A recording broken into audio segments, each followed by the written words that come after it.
रात देर गए 500 और 1000 के नोटों को हुकूमत की जानिब से अचानक मनसूख कर दिए जाने पर अवाम परेशान। शहर हैदराबाद के मुख्तलिफ इलाकों में अवाम इसकी इत्तला सुनते ही सड़कों पर निकल आए। खाने पीने और ज़रूरी अशिया के लिए 500 और 1000 के नोटों को लेने से मालिकीन ने किया इनकार और साथ ही पेट्रोल पंप्स व मेडिकल शॉप्स में भी इन नोटों को कबूल करने से किया गया इनकार, जिससे अवाम को काफ़ी मुश्किलात का सामना करना पड़ा।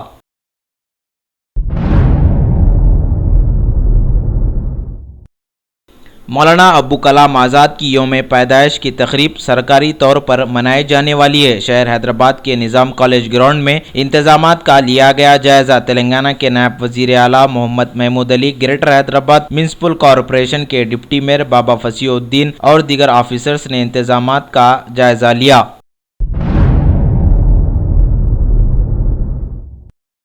महकमे आबरसानी के मैनेजिंग डायरेक्टर ने ज़ेर-ए-इल्तिवा कामों का लिया जायजा। शहर हैदराबाद के मुख्तलिफ इलाकों का इन्होंने दौरा किया और ज़ेर-ए-इल्तिवा और मज़ीद कामों की निशानदेही करवाई गई, जिस पर इन्होंने ओहदेदारों को हिदायत दी कि जल्द अज जल्द इन कामों को मुकम्मिल किया जाए। इस मौके पर मैनेजिंग डायरेक्टर दाना किशोर के अलावा दीगर ओहदेदार भी मौजूद थे।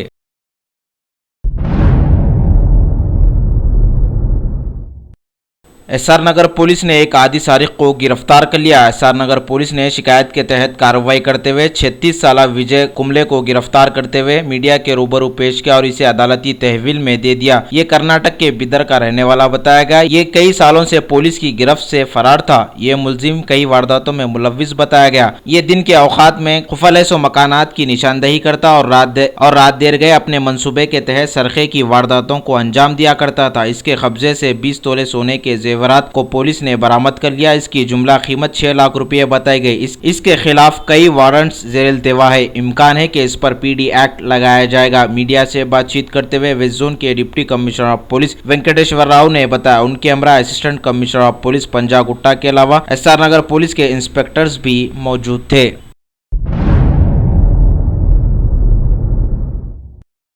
दुनिया की सबसे बड़ी जमहूरियत अमेरिका में हुए इंतखाबात में डोनाल्ड ट्रंप ने हिलारी क्लिंटन को मात दे दी है। अब वो वहां के 45वें सदर होंगे। वजीर आजम श्री नरेंद्र मोदी ने ट्रंप को मुबारकबाद पेश की और कहा कि दोनों मुल्क आगे मिलजुल कर काम करेंगे।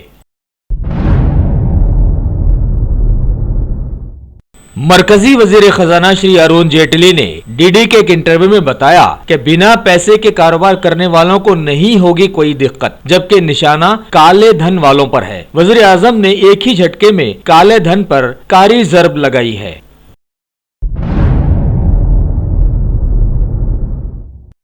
वजीर आजम श्री नरेंद्र मोदी ने एक ही हथियार से अत्याचार, दहशतगर्दी और काले धन के खिलाफ जंग छेड़ दी है। सरकार ने अब 500 और 1000 के नोटों पर लगाई रोक। पुराने नोटों की जगह 500 और 1000 के नए नोट होंगे कुछ ही दिनों में बाजार में दस्तयाब। नोटों को रद्द किए जाने के बाद लेन देन को बिना किसी अड़चन के बनाए रखने के लिए आज से 2 दिनों तक सारे ही बैंक बंद रहेंगे। कुछ दिनों तक ग्राहक एटीएम से एक कार्ड के जरिए सिर्फ 2000 की रकम ही निकाल पाएंगे। बाद में इसकी हद 4000 होगी। वजीर आजम श्री नरेंद्र मोदी ने इस सिलसिले में बैंक्स और पोस्ट ऑफिस से मदद करने की अपील की है।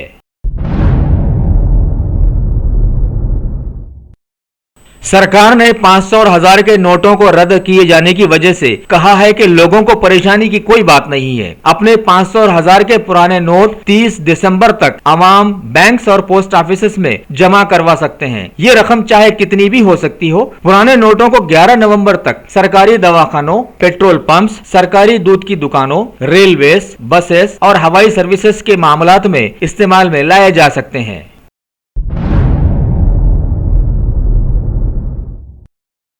महकमे खजाना और भारतीय रिजर्व बैंक ने अवाम को यह तयक़ुन दिया है कि नोटों के रद्द के फैसले से डरने की कोई जरूरत नहीं है। सारे ही मामलात पर हुकूमत की गहरी नजरें होंगी। हुकूमत के एक अहम एहलकार श्री शक्तिकांत दास ने कहा कि काले धन को हटाने की तुलना में अवाम की थोड़ी सी परेशानियां कोई माना नहीं रखती।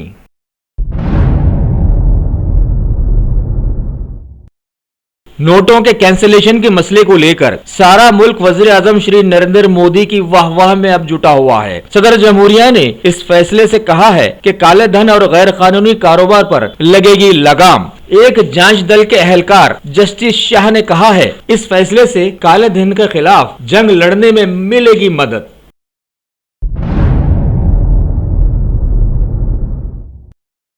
मरकजी वजीर पेट्रोलियम श्री धर्मेंद्र प्रधान ने जोर देकर कहा है कि कोई भी पेट्रोल पंप 1000 और 500 के नोट लेने से पीछे नहीं हटेगा। अगर ऐसा मालूम हुआ तो उनके खिलाफ सख्त कदम उठाए जाएंगे।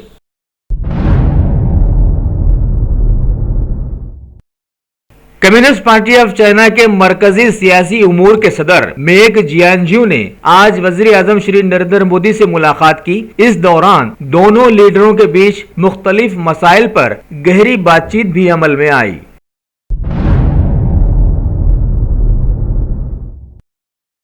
ज़हनी नशोनुमा के 10 रोजा दूसरे इजलास के दौरान नई दिल्ली में मरकजी वजीर श्री राजीव प्रताप ने बताया कि अब सरकार स्किल डेवलपमेंट को लागू करने में एकजुट हो गई है, क्योंकि इसके बगैर मुल्क की तरक्की की राहें मुमकिन नहीं है।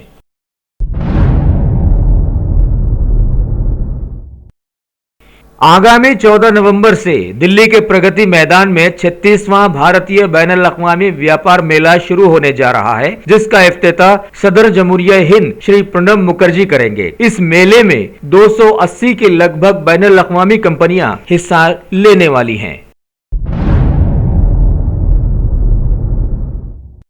अमेरिकी इंतखाबात के आखिरी दिन घरेलू बाजारों ने जबरदस्त गोता लगाया है, जबकि 1000 और 500 के नोटों का चलन बंद करना भी इसमें शामिल है। सेंसेक्स और निफ्टी में 6% की गिरावट देखने को मिली। कारोबार की शुरुआत में सेंसेक्स कुछ संभला तो निफ्टी में 541 पॉइंट की गिरावट देखने को मिली।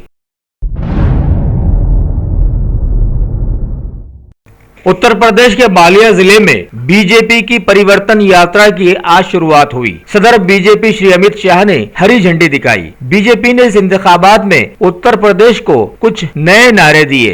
एक है ना गुंडा राज ना अत्याचार, और दूसरा अब की बार बीजेपी सरकार तथा पूर्ण बहुमत संपूर्ण विकास।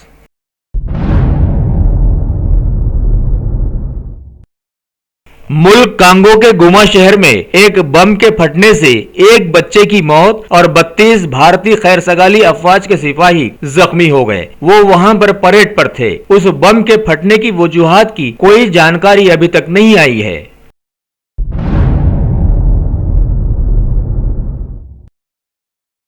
राजकोट टेस्ट में भारत के खिलाफ 3 शुरुआती विकेट गंवाने के बाद इंग्लैंड ने अब अपनी बारी संभाली है। स्पिनर्स के बलबूते पर भारत इस मैच को जीतने की कोशिश में जुटा हुआ है। अब देखें आगे क्या होता है।